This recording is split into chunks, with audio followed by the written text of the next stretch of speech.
Olá, eu sou o professor Lucas Neto. Sejam bem-vindos a mais um programa Escola Bíblica no seu lar. Hoje nós vamos estudar a lição de número 1, que tem como título As obras da carne e o fruto do Espírito. Dentro deste tema nós vamos falar sobre 3 assuntos. Primeiro, andar na carne versus andar no Espírito. Em segundo lugar, vamos falar sobre obras da carne, um convite ao pecado. Em terceiro lugar, vamos falar sobre fruto do Espírito, um chamado para a santidade. Vamos então dar início à nossa aula de hoje. Deus criou o homem com uma composição tricotômica, a saber, corpo, a carne, alma, o intelecto e espírito, união com o Espírito de Deus. A carne, ela milita contra o Espírito e vice-versa. Nesta lição, estudaremos o que significa viver na carne e viver no Espírito, bem como reconhecer as obras da carne e o fruto do Espírito. Item número 1 da lição, andar na carne versus andar no Espírito. A luta interior. A Bíblia Sagrada apresenta 2 relatos sobre a criação do homem, sendo que na primeira descrição ela aponta o homem com origem em Deus, possuindo os atributos morais de Deus: amor, justiça, bondade, ou seja, feita a sua imagem e semelhança, sendo-lhe outorgado o domínio sobre as demais coisas criadas.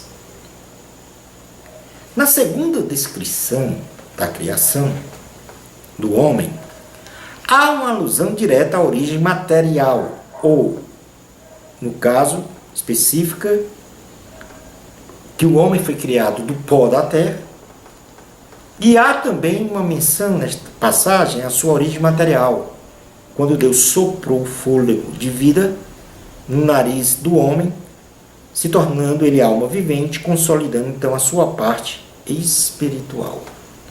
Isto está no livro de Gênesis, no capítulo de número 2, versículo 7, que diz o seguinte: Gênesis 2, 7. Então formou o Senhor Deus ao homem do pó da terra e lhe soprou nas narinas o fôlego de vida, e o homem passou a ser alma vivente. Portanto, aí a parte material e a parte imaterial do homem, criado por Deus.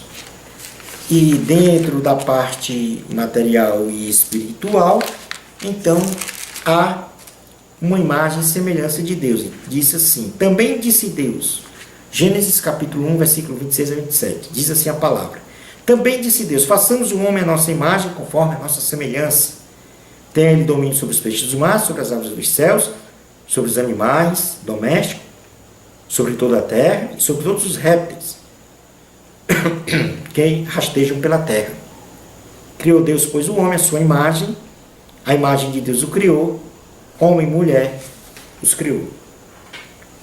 Neste contexto, o homem ele foi criado, então, com 2 naturezas, quais sejam uma material, representada pelo seu corpo, e uma outra imaterial, representada pela sua alma e espírito. Esta tricotomia, corpo, alma e espírito, representa a composição material e imaterial do homem. Isso está escrito na primeira carta aos Tessalonicenses, em seu capítulo de número 5, versículo 23, que diz o seguinte: o mesmo Deus da paz vos santifique em tudo, e o vosso espírito, alma e corpo, tricotomia do homem, sejam conservados íntegros e irrepreensíveis na vinda de nosso Senhor Jesus Cristo.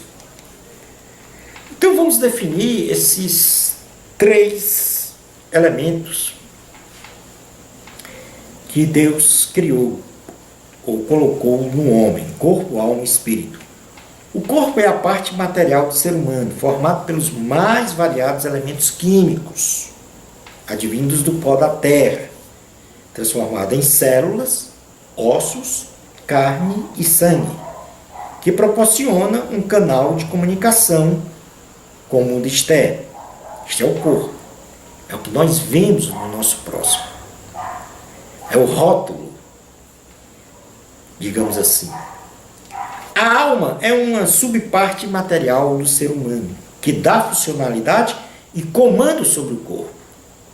Então, a alma é a parte material que tem como seu limite o corpo. Porém, comanda esse corpo. E, por último, nós temos o espírito, que é uma subparte também imaterial do ser humano, que proporciona um canal de comunicação espiritual entre Deus e o homem. Note-se que alma e espírito são diferentes. Mas quais são as funcionalidades, então, do corpo, da alma e do espírito? Temos agora a definição, vamos ver quais são as finalidades. Como já mencionamos, o corpo é o canal de comunicação com o mundo exterior. Através de quem? Dos 5 sentidos. Visão, audição, olfato, tato e paladar. Estas são as janelas do mundo exterior para o interior do corpo. Ou seja, ao receber estímulos externos, essas 5 janelas enviam informações ao centro nervoso do homem, representado pelo cérebro, para processá-los e então enviar ao corpo o comando de desencadeamento das ações a serem realizadas. O cristão deve sempre comparar os estímulos e suas respectivas ações com o referencial dos valores absolutos de Deus exarados em sua palavra. Portanto, o corpo tem 5 janelas, representadas, no caso aqui, pelos 5 sentidos. Estas são as janelas que todo estímulo do mundo exterior entra para a alma. Então, esta alma, ela, como subparte material do ser humano, ela analisa, julga a situação e dá comando para o corpo. Só que a alma deve julgar e dar comando para o corpo segundo os preceitos divinos e não segundo os valores da sociedade. É na alma que está o nosso intelecto. É na alma que estão, melhor dizendo, os nossos sentimentos. É na alma que está a nossa vontade. Então, na alma está contido, no caso, a vontade, os sentimentos e o nosso intelecto. No intelecto nós temos a imaginação, a memória e a razão. Então, estes 3 elementos é que comandam o corpo. A questão da mente, a questão, no caso, da razão, no caso, a questão do sentimento, as emoções e, no caso, a vontade. Então, a alma, ou seja, ela se compõe de intelecto, emoções e vontade. O intelecto é a parte racional da alma, que promove o poder de raciocinar, conhecer os fatos e objetos, discernir e julgar situações, bem como tomar decisões. Estão contidos no intelecto, ou seja, na mente do homem, a imaginação, capacidade de planejar, a memória, capacidade de reter fatos e conhecimentos e lembrá-los, e a razão, propriamente dita, capacidade de compreender, pensar e julgar. Então, nós estamos falando do intelecto, da mente, que tem 3 componentes: imaginação, memória e razão. A imaginação são os nossos pensamentos para planejar as ações, e é crucial que nós tenhamos o total domínio desta parte da mente, determinando Que tipo de pensamentos e imagens devem ser abrigadas nela? O Salmo 119, no versículo 97, diz assim a palavra do Senhor. Salmo 119, versículo 97. Quanto amo a tua lei, é a minha meditação todo dia. Portanto, se eu coloco na minha imaginação somente as coisas de Deus, esta imaginação ela será pura. A imaginação ela é uma área da mente que pode nos levar à derrota em nossas lutas cotidianas, se deixarmos o seu domínio ser realizado segundo o homem natural. Daí porque precisamos ser espiritual. Mas a imaginação também pode nos levar à vitória em nossas vidas, em nossas lutas cotidianas, se deixarmos o seu domínio ser realizado pelo Espírito Santo. Então, no meu intelecto, na minha mente, eu tenho a imaginação, e esta imaginação sempre deve estar voltada, inclinada para o Espírito Santo, e não para questões da carne. Mas na minha alma também existe a memória. Memória é a área da mente que registra e guarda os acontecimentos, experiências e fatos que nós vivemos, sejam bons ou ruins. Para o homem natural é impossível. Eu não estou falando que o homem natural é um homem que vive da carne, nos desejos carnais, nas concupiscências, para os seus deleites. Então, para o homem natural é impossível apagar ou neutralizar uma ideia nociva da mente. E assim ele luta na sua mente e sofre para se esquivar das lembranças adversas que deixaram cicatrizes que podem se abrir novamente se não forem neutralizadas pela graça do Senhor Jesus.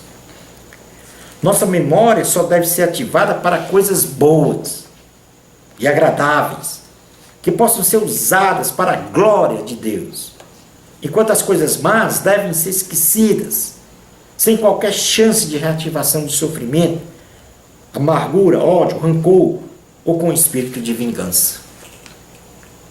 Deus diz que Ele não se lembra dos nossos pecados quando nos arrependemos e o reconhecemos como Senhor, como nosso Salvador.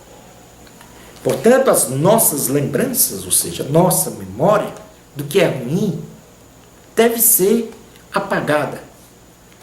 E se não for apagada, que seja esquecida. Que não volte mais, que não traga mais à memória estes fatos. Portanto, temos sempre que ativar a nossa memória para as coisas agradáveis, para as coisas boas. E por último, dentro do intelecto, no caso a alma, existe a razão. Nós falamos da imaginação, da memória e agora da razão. A razão é a área da mente que proporciona ao homem a pensar, julgar e a distinguir o que é falso ou verdadeiro, a compreender o que é do bem ou do mal.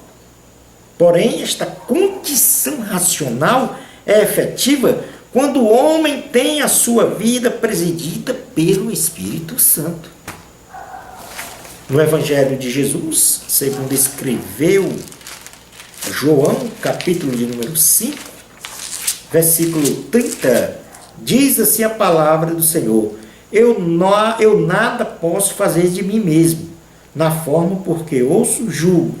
O meu juízo é justo, porque não procuram a minha própria vontade, e sim a daquele que me enviou.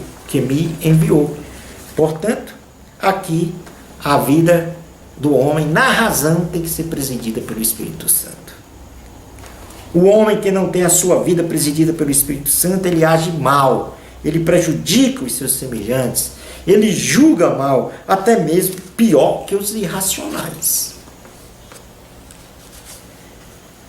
Portanto, parte importante da alma, o intelecto, a mente, lá está a imaginação, a memória e a razão. Todas elas devem ser voltadas, inclinadas para as coisas de Deus, para as coisas agradáveis, para o discernir da vida, dos valores absolutos, dos preceitos divinos. E quando eu encho esse intelecto, essa mente, das coisas podres do mundo, do pecado, então eu passo a ser carnal e a realizar as obras da carne. Porém, se eu encho essa minha alma, a minha imaginação, a minha memória, a minha razão com as coisas de Deus, eu passo a ser espiritual. Estou inclinado para o Espírito de Deus. Mas a nossa alma também reside os sentimentos, ou seja, as emoções. É a área da alma que manifesta por uma condição ou estado emocional da pessoa os sentimentos. Alegria, tristeza, amor, prazer, ódio, medo, dor, etc. A nossa comunhão com Deus não pode estar consolidada só nas emoções, pois elas são instáveis. E as emoções elas não modificam o nosso ser diante do Senhor. Apesar de serem válidas e bonitas, não nos fornecem uma base forte de relacionamento com Deus e com o próximo. O apóstolo Paulo diz que nós temos que renovar a nossa mente. E não as nossas emoções. E não os nossos sentimentos. Mas a nossa mente. A nossa razão. Não devemos ser frios também. Claro. Sem manifestar nossas emoções, porém nossos atos, nossa caminhada pessoal e espiritual não pode estarem ancoradas inteiramente nas emoções, pois estas são inconstantes, inseguras e vulneráveis. Viver na base da emoção, você se torna vulnerável. Não podemos exagerar na importância dos sentimentos e nem deixar que sentimentos negativos comandem os nossos pensamentos, porque um sentimento negativo se multiplica para outros sentimentos negativos e assim não devemos pautá-lo como elemento controlador de nossos pensamentos. No livro de Provérbios, capítulo de número 23, versículo 7, diz assim a palavra do Senhor: porque como imagina em sua alma, assim ele é. Ele te diz, come e bebe, mas o seu coração não está contigo. Portanto, assim como você se imagina ser, você é. Se você se imagina ser coitadinho, você é. Se você só tem, segundo os seus sentimentos, pensamentos negativos, valores negativos, a sua vida será negativa. Mas se você tem nas suas emoções, nos seus sentimentos, a palavra de Deus, a intimidade com Deus, o Espírito Santo, certamente você será abençoado. Em terceiro lugar, como último elemento da alma, nós temos a vontade. É a área da alma manifestada por um estímulo do intelecto ou do sentimento, que pressiona o corpo, ou seja, a vontade ela pressiona o corpo para uma ação, para realizar decisões, praticar ou deixar de praticar atos decididos pela alma. Deus não condiciona e nem dirige a vontade do homem, pois este é livre para fazer as suas escolhas. Precisamos equalizar a nossa vontade com a vontade de Deus, e isto só é possível se obedecermos à palavra de Deus. A vontade sempre será um instrumento da consumação ou não do pecado, dependendo do que vai presidir ou controlar esta vontade humana. Então a vontade é outro elemento que pressiona o corpo para realizar uma determinada ação. E muitas vezes essa ação, ela não condiz com os preceitos divinos. E é preciso então que a razão, lá no intelecto, controle essa vontade. Daí essa relação importante de nós falarmos aqui da tricotomia do homem, porque tem uma interferência direta se ele se inclina para as coisas da carne, ou as obras da carne, ou ele se inclina para o fruto do Espírito, para as virtudes do Espírito, para as qualificações do Espírito. E por isso mesmo é que nós temos batalhas, intensas batalhas, espirituais no corpo e na alma. É do corpo e na alma o lugar onde se travam as grandes batalhas espirituais. E três agentes, eles agem constantemente nesse reduto espiritual, por um lado para matar, roubar ou destruir, e por outro lado para dar vida, e vida com abundância. O primeiro agente que trabalha nisso é o diabo, cuja missão é matar, roubar e destruir, onde estrategicamente se utilizando de imagens, circunstâncias e pensamentos negativos gerados no ambiente físico, busca sutilmente dominar a nossa mente para o mal, distorcendo as verdades de Deus, nos levando sempre para um estado de angústia, um estado de medo, de insegurança, de depressão, de mágoa, de ressentimentos, de rebeldia e de pecado. O segundo agente, ele é o Espírito Santo, que leva a nossa mente a submeter-se ao Senhor, que nos convence do pecado, da justiça e do juízo, que renova a nossa mente, que nos dá entendimento e nos livra das ciladas diabólicas, dos sofismas, de toda altivez e fortalezas malignas. O outro agente é você mesmo. Mesmo que tenha toda a autoridade sobre a sua mente e determina o que será abrigado nela, mesmo assim, você precisa ter esse autocontrole, autodomínio. Não pode deixar que coisas ruins predominem no seu ser, mas apenas coisas boas.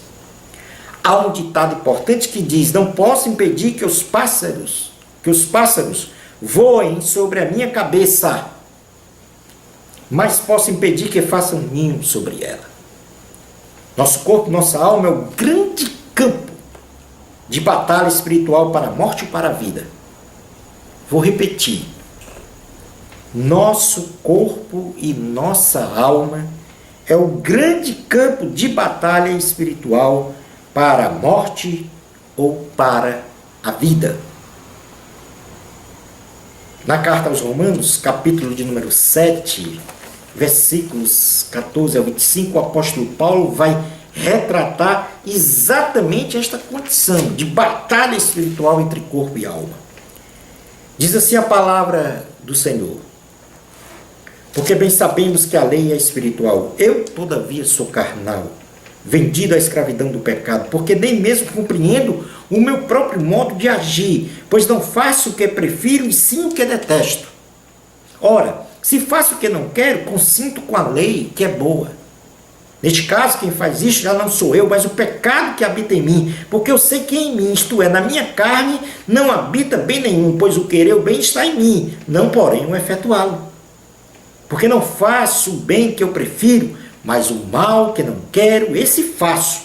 Mas se eu faço o que não quero, já não sou eu quem o faz, e sim o pecado que habita em mim. Então, ao querer fazer o bem, encontro a lei de que o mal reside em mim. Porque no tocante ao homem interior, tenho prazer na lei de Deus. Mas vejo nos meus membros outra lei, que guerreando contra a lei da minha mente, me faz prisioneiro da lei do pecado, que está nos meus membros. Desventurado homem que sou, quem me livrará do corpo desta morte? Graças a Deus por Jesus Cristo, nosso Senhor. De maneira que eu, de mim mesmo, com a mente, sou escravo da lei de Deus, mas, segundo a carne, da lei do pecado.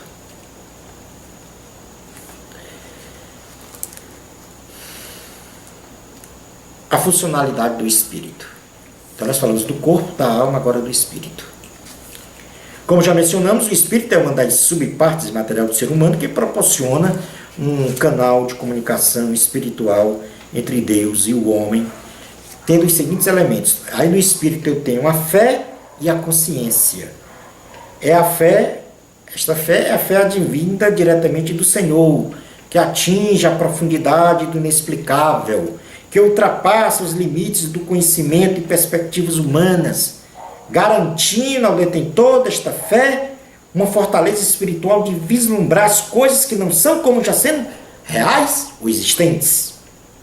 Esta fé sobrenatural, ela transcende a tudo que é racional, não havendo nada impossível de ser realizado por esta fé, nos permitindo crer que Deus, segundo a sua vontade, opera o sobrenatural através das nossas palavras, gestos e intenções do nosso coração, vencendo as enfermidades, as adversidades, os laços de Satanás, promovendo a salvação em Cristo, tudo para a honra e glória do Senhor.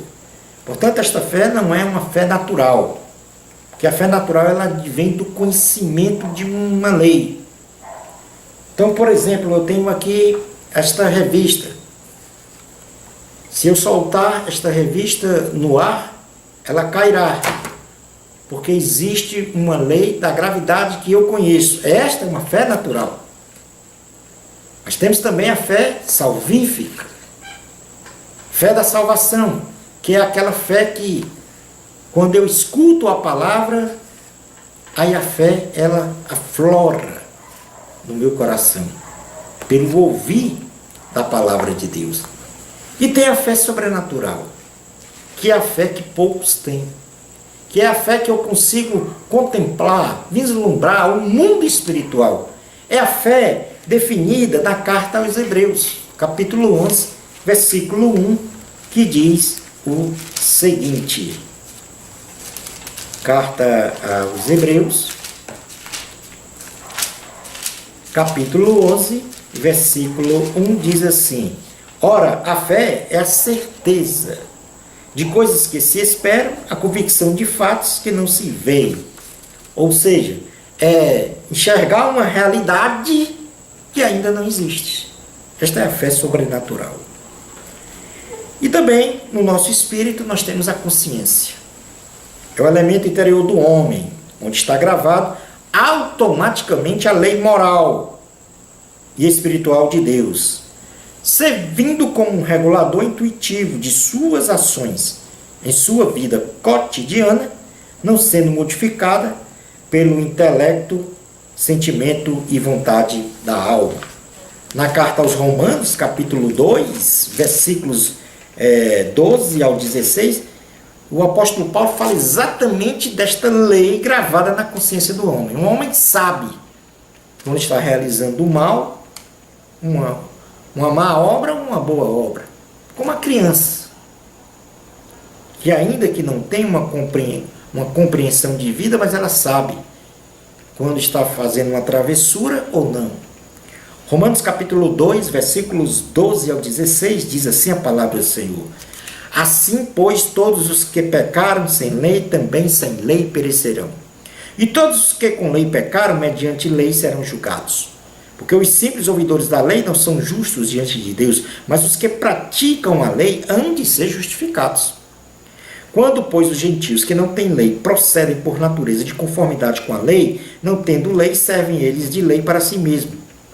Estes mostram a norma da lei gravada no seu coração, testemunhando-lhes também a consciência e os seus pensamentos mutuamente, acusando-se ou defendendo-se. No dia em que Deus, por meio de Cristo Jesus, julgar os segredos dos homens, de conformidade com o meu Evangelho. Passemos ao item 2 da lição. Vamos falar agora sobre obras da carne, um convite ao pecado. Em primeiro lugar, nós não devemos ser dominados pelas concupiscências da carne. A Bíblia Sagrada ela apresenta desqualificações inerentes às pessoas que vivem na carne, classificando-as como pessoas que não podem se relacionar com o seu próximo, e muito menos com Deus. Estas 15 desqualificações estão tipificadas nas chamadas obras da carne. Isso está na carta aos Gálatas, capítulo de número 5, versículo 19 ao 21, diz assim a palavra do Senhor: ora, as obras da carne são conhecidas, e são prostituição, impureza, lascívia, idolatria, feitiçarias, inimizades, porfias, ciúmes, iras, discórdias, dissensões, facções, invejas, bebedices, glutonarias e coisas semelhantes a estas, a respeito das quais eu vos declaro, como já outrora os preveni, que não herdarão o reino de Deus os que tais coisas praticam. Portanto, tendo essa explicação da tricotomia do homem, nós não podemos deixar nem que o nosso corpo, nem a nossa alma, nem o nosso espírito seja inundado por estas desqualificações, por estas obras. Que enumeramos aqui em 15, que eu vou falar agora sobre cada uma delas rapidamente, dizendo qual é a desqualificação e o seu significado, apenas como leitura. Depois estudaremos nas aulas posteriores cada desqualificação dessa. Prostituição é a primeira. E o que é prostituição? Manter relações sexuais ilícitas sob a forma de remuneração. Impureza. Realizar condutas pecaminosas e ter pensamentos cheios de iniquidades. Terceiro, lascívia. Manter condutas ultrajantes, despertando em outrem o desejo sexual. É a lascívia. O uso da sensualidade do seu corpo para provocar desejo em outrem. Quarto, idolatria. Adorar ídolos, algo ou alguém no lugar de Deus. Feitiçarias. Induzir as pessoas a fazer o que não querem através de obras de bruxaria. Inimizades. Sentir ódio ou mal-querer a alguém. Porfias. Manter disputa e oposição a alguém sem nenhum motivo. Ciúmes. Sentir despeito de alguém por possuir um bem ou ter alcançado uma vitória. Iras. Ter o sentimento de raiva de outra pessoa com espírito agressivo. Discórdias.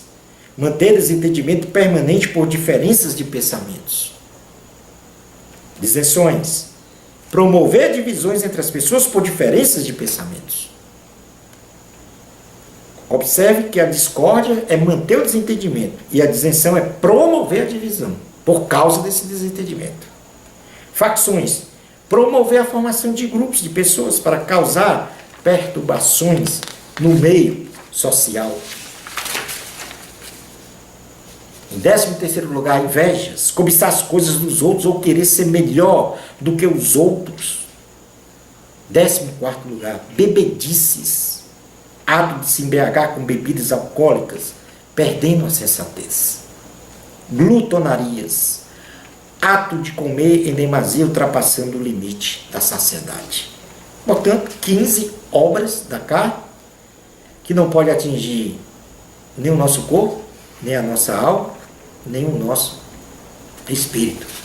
Especialmente na alma, no nosso intelecto, nos nossos sentimentos e na nossa vontade. Sendo que na nossa mente existe a imaginação, a memória e a razão, que deve filtrar e não deixar que estas obras da carne entrem, ou seja, sejam consumadas, consolidadas na nossa alma. E quanto ao corpo, que as janelas, ao receber os estímulos, só deixe passar o que é bom, que o mal fique de fora. Já que a palavra de Deus diz que nós temos que examinar de tudo e só reter o que é bom. Item número 3 da lição, fruto do Espírito, um chamado para a santidade. Devemos viver em Espírito. A Bíblia Sagrada apresenta virtudes ou qualidades inerentes a uma pessoa que vive em Espírito, classificando como pessoas que podem se relacionar com o seu próximo e com Deus. O fruto do Espírito, na realidade, são 9 virtudes. Ou seja, são 9 qualificações que são tipificadas na Bíblia como o fruto do Espírito. Então é como se fosse, por exemplo, uma laranja, que é um fruto, com seus gomos. E cada gomo representa uma qualificação, uma virtude. No caso do fruto do Espírito, 9 virtudes. Gálatas capítulo 5, versículo 22 a 23 diz: mas o fruto do Espírito é amor, alegria, paz, longanimidade, benignidade, bondade, fidelidade, mansidão, domínio próprio. Contra estas coisas não há lei. E os que são de Cristo, Jesus, crucificaram a carne com as suas paixões e concupiscências. Agora, se vivemos no Espírito, andemos também no Espírito. Não nos deixemos possuir de vanglória, provocando uns aos outros, tendo inveja uns dos outros. Portanto, vivamos em espírito. Vejamos essas qualidades, essas virtudes e o seu significado rapidamente. Primeiro, o amor. É o amor incondicional, capaz de amar até mesmo os próprios inimigos. Ou seja, é um amor que só pode vir, um amor ágape. Esse amor ele só é mesmo, vamos dizer assim, consolidado, realizado, manifestado, se o Espírito Santo presidiu a nossa vida. Se ele realmente estiver no nosso coração. É o amor verdadeiro, o amor absoluto, o amor ágape. A alegria. É a alegria que independe das circunstâncias, sejam boas ou ruins, que vivemos. Sendo esta alegria de caráter permanente por ter sido alcançado pela graça da salvação em Jesus Cristo. Esta alegria não é esta alegria passageira de um momento pontual da minha vida em que eu obtive uma determinada bênção, ou que eu consegui adquirir um bem que tanto sonhava, ou que consegui um emprego muito importante para a minha vida. Então, esta alegria é uma alegria passageira, pontual. Esta alegria, esta qualidade aqui está relacionada à salvação do homem. Então, porque eu sou salvo, porque eu tenho a minha salvação, então eu tenho uma alegria permanente. Segundo é a paz. É a paz caracterizada de forma tridimensional na dimensão vertical, paz com Deus, paz na horizontal com o próximo e paz em profundidade comigo mesmo. Então eu tenho que estar equilibrado, a minha paz tem que estar equilibrada nesses três eixos. Na vertical com Deus, na horizontal com o meu próximo e em profundidade comigo mesmo. Aí eu terei o equilíbrio de vida. Paciência. A paciência se reflete na capacidade de suportar as perseguições, incompreensões dos outros. Quinto, benignidade. A benignidade é a capacidade de ser gentil para com os outros, ou seja, demonstrar delicadeza em todas as ações com relação ao próximo. Aí vem o sexto, que é a bondade. Agora, a bondade é a capacidade de praticar o bem, ou seja, a benignidade é a vontade de praticar o bem. A bondade é a prática do bem a todos, sem qualquer interesse particular ou recompensa. Fidelidade é a virtude, a sétima, é a virtude que através de atos e práticas o cristão demonstra ser fiel a Deus e ao próximo, independente das circunstâncias. E oitavo, mansidão, é a virtude que em meio às verdadeiras situações desagradáveis e de perturbação a pessoa se mantém serena, pacífica. Mansidão não quer dizer frouxidão, mas quer dizer que você se mantém sereno e pacífico, ainda que haja maior pressão circunstancial daquele momento, daquela situação. E por fim, a nona virtude do fruto do Espírito é o domínio próprio. É a virtude de controlar as paixões da carne ou evitar palavras e atos que não corroboram com a vontade de Deus. Portanto, aí estão as 9 virtudes do fruto do Espírito. E são essas 9 virtudes que nós temos que desenvolver no nosso corpo, na nossa alma e no nosso espírito.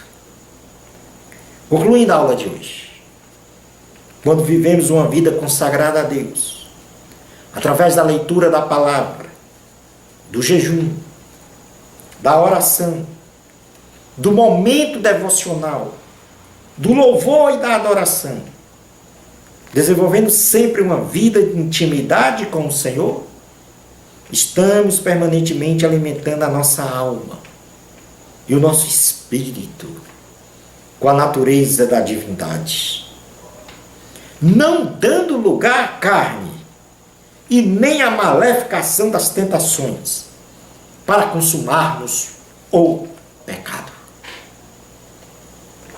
Bênçãos espirituais de Jesus para você. Amor a Cristo. A glória é de Deus. Até o nosso próximo programa, escola bíblica no seu lar, se Deus permitir.